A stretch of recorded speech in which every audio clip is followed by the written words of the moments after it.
Hello my dear friends, welcome back to my dear classes. कैसे हैं आप सब लोग और आपकी तैयारी कैसी चल रही है।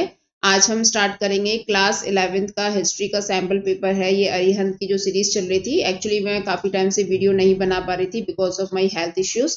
ठीक है, अब आपको वीडियोस कंटिन्यूस मिलेंगी। तो चलो स्टार्ट करते हैं। यहाँ पे ऑब्जेक्टिव टाइप क्वेश्चन हैं।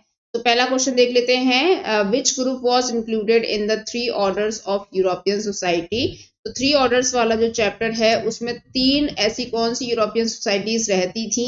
ठीक है, तो यहाँ पे मेन हो जाएगा आपका ऑल ऑफ दीज। क्यों? क्योंकि यहाँ पे देखो, क्लर्जी जिसको हम फर्स्ट ऑर्डर बोलते हैं, नोबिलिटी सेकंड ऑर्डर में आ जाएगा और पीजेंट्री जो है वो थर्ड ऑर्डर में आ जाएगा। तो ये तीनों ही ऑर्डर्स वहां पे निवास करते थे, इसीलिए आंसर हो जाएगा हमारा ऑल ऑफ दीज।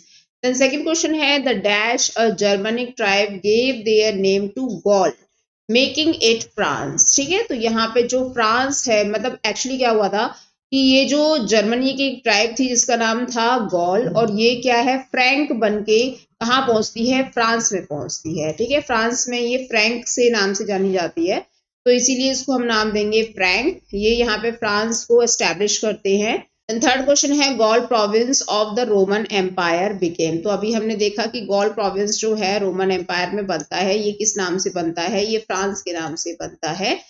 ओके, उसके बाद फोर्थ क्वेश्चन है the main factors that affected the social and economic relation in European society was. तो यहाँ पे मेन फैक्टर क्या थे जो अफेक्ट करते थे सोशली एंड इकोनॉमिकल रिलेशन को इकोनॉमिक सोसाइटी के अंदर, यानी यहाँ पे आपका पूरा जो रोमन एम्पायर है उधर की बात हो रही है। तो पहला है एनवायरमेंटल चेंज। यहाँ पे एनवायरमेंटल चेंज जो है इसने बहुत अफेक्ट किया था इकोनॉमिक चीजों को। लैंड यूज, ये भी बिल्कुल सही है। न्यू एग्रीकल्चरल टेक्नोलॉजी वहां पे आ चुकी थी, तो एक रेवोल्यूशन आ चुका था एग्रीकल्चर के फील्ड में। तो आंसर हो जाएगा हमारा यहाँ पे डी वाला, all of these. And fifth question है abbeys is derived from the Syriac abba which means. तो यहाँ पे एबीज जो है ये किसको बोलते हैं, ये यहाँ पे फादर को बोला जाता है सीरियाइक अबा में। अब्बा मतलब फादर।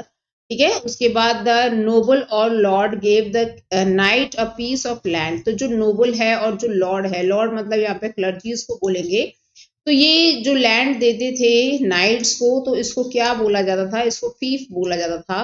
और ये नाइट्स कौन होते थे, ये मिलिट्री कमांडर्स होते थे, काफी ब्रेव होते थे। ये क्लर्जीज की, नोबल्स की इनकी रक्षा करते थे, इसीलिए इनको यहाँ पे पहले से ही सारी जो फैसिलिटीज है प्रोवाइड करवा दी जाती थी। देन सेवेंथ क्वेश्चन है the word monastery is derived from Greek word monos which means. जो मोनेस्ट्री वर्ड है जहाँ पे ये मॉन्क्स वगैरह रहते थे, तो ये ग्रीक वर्ड से लिया गया है। इसका मतलब क्या होता है, इसका मतलब होता है समवन हु लिव्स अलोन, यानी कोई ऐसा जो अकेला रहता हो। ठीक है, तो ये यहाँ पे मोनेस्ट्रीज में निवास करते थे, कहीं और नहीं रह सकते हैं ये। देन एट्थ क्वेश्चन है consider the following statement and choose the correct options. तो यहाँ पे हमें ऑप्शंस चूज करना है, करेक्ट ऑप्शन को चूज करना है, आपको ध्यान से पढ़ना है इसको। करेक्ट पूछा है यहाँ पे। तो mark block was one of the earliest scholar from France who worked on feudalism। बिल्कुल सही है, फ्यूडलिज्म की जो डेफिनेशन है वो मार्क ब्लॉक ने दी थी। एक्चुअली ये ब्लॉक नहीं है, ब्लॉच है, एच आएगा यहाँ पे। ठीक है, तो मार्क ब्लॉच ने दी थी, यहाँ पे बिल्कुल सही है। सेकंड है feudalism developed in England from the 30th century, ये गलत है। The Catholic churches was not a powerful institution, बहुत पावरफुल होते थे ये। यहाँ पे जो पॉप्स एंड बिशप्स हैं यही पूरी इनके साम्राज्य को चलाते थे। और serves physically challenged and women could become a priest, ये गलत है।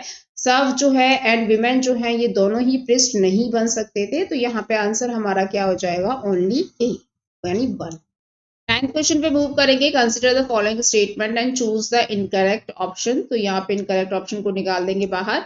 फर्स्ट बोल रहा है European became Christian but they still believe in some of their old magic tradition. तो इनकरेक्ट को हमको निकालना है। ठीक है, तो ये यहाँ पे ये सही है statement. From 4th century Christmas and Easter become important, बिल्कुल सही है। 4th सेंचुरी से यहाँ पे जो क्रिसमस है ये मनाने लग जाते हैं जब जीसस का बर्थ होता है, और ईस्टर जो है इनकी डेथ पे मनाते थे। ठीक है, तो ये दोनों ही चीजें मनाने लग जाते हैं। Then nobles had no absolute control over their property। तो डी वाला है the king of France and people were linked by the vassalage. तो यहाँ पे जो किंग ऑफ फ्रांस होते थे क्या उनको वैसलेज से लिंक किया जाता था, ये गलत है स्टेटमेंट यहाँ पे। आंसर डी इज करेक्ट हो जाएगा, क्योंकि यहाँ पे हमें आंसर जो देना है वो इनकरेक्ट ऑप्शन का देना है, यानी डी को ले लेंगे हम यहाँ पे। उसके बाद 10th क्वेश्चन है अरेंज इन द सीक्वेंस, तो आपको इसे सीक्वेंस में लगाना है, यानी लाइन वाइज लगाना है। पहले कौन सा इंसिडेंट हुआ था वो देखते हैं। पहले हुई थी ब्लैक डेथ, ये प्लेग वाली बीमारी थी जो चूहों से फैलती है। देन उसके बाद आ जाएगा आपका 100 years of the war between England and France, तो क्या 100 साल का युद्ध चला था इंग्लैंड एंड फ्रांस के बीच में। तो लास्ट ही आ जाएगा आपका पीजेंट्स रिवॉल्ट, ठीक है। तो आंसर हो जाएगा यहाँ पे 2, 3 एंड 1। उसके बाद 11th क्वेश्चन देखेंगे identify the name of the person from the information given below, तो यहाँ पे किसी पर्सन के बारे में बोला गया है, आपको उस पर्सन का नाम बताना है।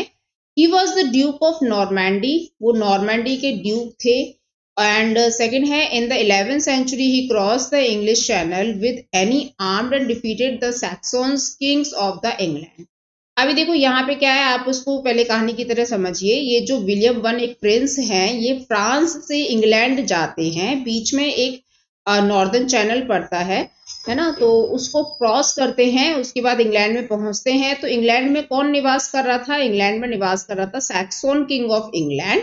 तो इसको पराजित करते हैं, इसको हराते हैं, कुछ अपने साथ ये अपने नोबल्स को लेके जाते हैं, और वहां पे जो पूरा एरिया होता है उसको जीतने के बाद उसको डिस्ट्रीब्यूट कर देते हैं अपने सारे नोबल्स के बीच में और वापस आ जाते हैं, ठीक है। तो ये पर्सन कौन थे, यहाँ पे कितने नॉर्मन्स होते हैं जिनको वो लेके जाते हैं, जो इंग्लिश चैनल है उसको क्रॉस करते हैं, तो ये हैं 180 नॉर्मन्स होते हैं। It distributed the land in the section of the 180 Normans nobles who had migrated with him, ठीक है। तो ये सारे 180 नॉर्मन्स जो है उसके साथ पहुंच जाते हैं विलियम वन के साथ।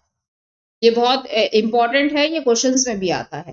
देन 12th क्वेश्चन देखेंगे identify the name of the plague infection spread in the Europe from the information given below.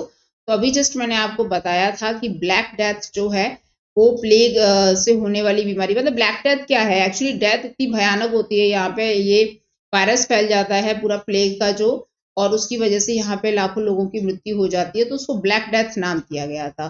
तो आपको यहाँ पे देखना है it was a deadly bubonic plague infection, बहुत ही खतरनाक होता है प्लेग इन्फेक्शन।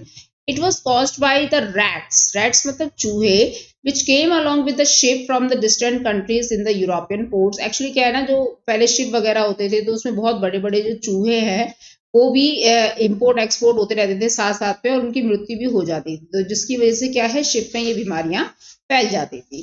देन थर्ड देखेंगे 20% of the people of the whole of the Europe died due to this plague. तो ये बीमारी उस समय पे बहुत कॉमन हुआ करती थी, क्योंकि शिप्स जो है वो महीनों महीनों पानी में रहते थे, और उसकी वजह से यहाँ पे जो चूहों की मरने की तादाद ज्यादा होने की वजह से ये बीमारी जो है बहुत भयंकर रूप ले लेती थी। देन फिर इन द ब्लैंक्स देखेंगे 13 question monasteries of the saint Michael Benedictine abbeys is located in the Farnborough in England. तो ये यहाँ पे आप इंग्लैंड डाल देना, एक्चुअली इसके आंसर्स इसमें गिवन है तो आप इसको देख सकते हो स्टूडेंट्स। उसके बाद monasteries of the Clooney in the burgundy was established in, तो मोनेस्ट्री जो थी जो बरगंडी में बनी हुई है, ठीक है, क्लूनी में बनी हुई है, वो कब एस्टैब्लिश हुई थी, वो 910 CE में एस्टैब्लिश हुई थी। उसके बाद है जियोवानी ब्रोकाकियो वाज एन डैश ऑथर, तो ये एक इटालियन ऑथर थे, आंसर गिवन है स्टूडेंट्स आप देख सकते हो। उसके बाद असर्शन रीजनिंग के क्वेश्चन है, इनको जरूर तैयार कर लेना। ये यहाँ पे क्या बोल रहा है, assertion monks took vows to remain in the abbeys for the rest of their life. तो जो मॉन्ग हैं वो कहाँ रहते थे, एबीज में रहते थे, बिल्कुल सही बात है, मोनेस्ट्रीज में रहते थे। इसका रीजन बोल रहा है all abbeys are single sex communities, it separates abbeys for the man and women, लेकिन ये इसका रीजन जो है ये यहाँ पे गलत बता रहा है, ठीक है। तो इसका आंसर हो जाएगा ए एंड ए जो करेक्ट है और आर जो है ये फॉल्स है, ठीक है, ये इसकी सही डेफिनेशन नहीं बता रहा है। उसके बाद क्या है असर्शन में देखेंगे, नेक्स्ट क्वेश्चन है France from the 12th century ministers travelled from manor to manor singing songs which told stories, ठीक है। तो ये यहाँ पे असर्शन है, इसका रीजन देख लेते हैं। These travelling bards were very popular as many people could not read the manuscripts were few।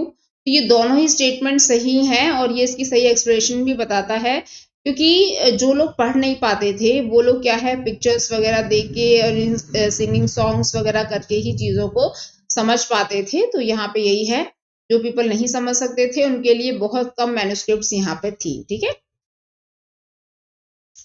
Then यहाँ पे क्या है, करेक्ट एंड रीराइट है। यहाँ पे आपको स्टेटमेंट मिलेगा, इसको आपको करेक्ट करके दोबारा से रीराइट करना है। आप देख लेना, यहाँ पे प्रैक्टिस के लिए दे रखा है। उसके मैच द फॉलोइंग यहाँ पे देख लेंगे। तो जो क्लर्जीज हैं, क्लर्जीज जो है इनका किससे रिलेशन है, रिलीजियस लीडर्स हुआ करते थे, यानी जिसको हम प्रिस्ट बोल सकते हैं। और एबीज जो है, एबीज का मतलब तो रिलीजियस कम्युनिटीज जहाँ पे लोग रहते थे, मोनेस्ट्रीज वगैरह। उसके बाद जो नोबल्स हैं, नोबल्स क्या कौन होते थे, ये होते थे कंट्रोल ओवर द लैंड, मतलब लैंड पे कंट्रोल रखते थे। और जो सर्व्स होते थे वो एग्रीकल्चर लेबरर हुआ करते थे। ठीक है, तो आंसर हो जाएगा इसका बी 2143। देन एक और है, लिस्ट देख लेते हैं यहाँ पे। तो यहाँ पे मैनोर का मतलब क्या होता है, मैनोर का मतलब होता है हाउस ऑफ द लॉर्ड, यानी जो क्लर्जीज के घर होते थे या फिर नोबल्स के जो घर होते थे या फिर राजा का जो घर होता था उसको मैनोर बोल सकते हैं। देन फीफ, फीफ एक ऐसी लैंड हुआ करती थी स्टूडेंट्स जो गिवन की जाती थी नाइट्स को। उसके बाद पैरिश, पैरिश यहाँ पे area under the supervision of one priest, one priest के अंडर में जो एरिया सुपरविजन किया जाएगा उसको बोलेंगे। जो है एक तरीके से क्लर्जीज के द्वारा कलेक्ट किया था, जो चर्च के लिए हुआ करता था। ठीक है ना, तो यहाँ पे आप देख लेना, ये आंसर हो गया इसका। उसके बाद यहाँ पे पिक्चर दे रखी है, ये किसकी पिक्चर आपको पहचाननी है। It is saint Michael Benedictine abbey. ठीक है, तो यहाँ पे आपको रोमन एम्पायर में कुछ इसी तरीके से पिक्चर्स देखने को मिलेंगी। उसके बाद it is have a castle located in England and it was built in the 13th century. ये कैजल है जो 13th सेंचुरी में बन के तैयार हुआ था। उसके बाद यहाँ पे जो इसकी पिक्चर है ये थोड़ी ब्लर हो रखी है, आप इसको नॉर्मली ऐसे देखिए, मैं आपको दिखाती हूँ। ये देखिए, यहाँ पे जो ये ग्लास का बना हुआ है और ये कैथेड्रल चर्चेस में पाए जाते थे इस तरीके से, जो ग्लास की पेंटिंग्स होती थी। ठीक है, उसके बाद नेक्स्ट है यहाँ पे ये भी एक चर्च है इंग्लैंड का। ओके, उसके बाद वेरी शॉर्ट टाइप क्वेश्चंस हैं, यहाँ पे क्वेश्चंस को देखना है, इनके आंसर्स भी आपको अच्छे से देखने हैं। 2 मार्क्स क्वेश्चन है। ये ब्लॉच कौन थे, ये फ्यूडलिज्म का जिन्होंने डेफिनेशन दिया है। ठीक है, उसके बाद ये मेडाइवल एरा मीन्स का मतलब क्या होता है। सारे क्वेश्चंस आपको देखने हैं और इसकी जो पीडीएफ है वो मेरे टेलीग्राम चैनल पे आपको मिल जाएगी और उसकी जो लिंक है वो भी आपको डिस्क्रिप्शन में मिल जाएगी। जैसे मेमोरियल स्टेट्स क्या होते हैं, है ना, फ्रायर्स कौन होते थे, ये वैंडरिंग मॉन्क्स हुआ करते थे। तो आपको कोई भी क्वेश्चन छोड़ना नहीं है स्टूडेंट्स, इसको एक बार जरूर रीड आउट करना है, सारे क्वेश्चंस लगाने हैं। पीडीएफ आपको टेलीग्राम पे मिल जाएगी, आप डाउनलोड कर सकते हो, इसके आंसर्स को पढ़ सकते हो। ठीक है, तो बाकी का नेक्स्ट वीडियो में मिलेंगे नेक्स्ट चैप्टर के साथ। तब तक अपना ध्यान रखिए और पढ़ते रहिए। Bye bye students.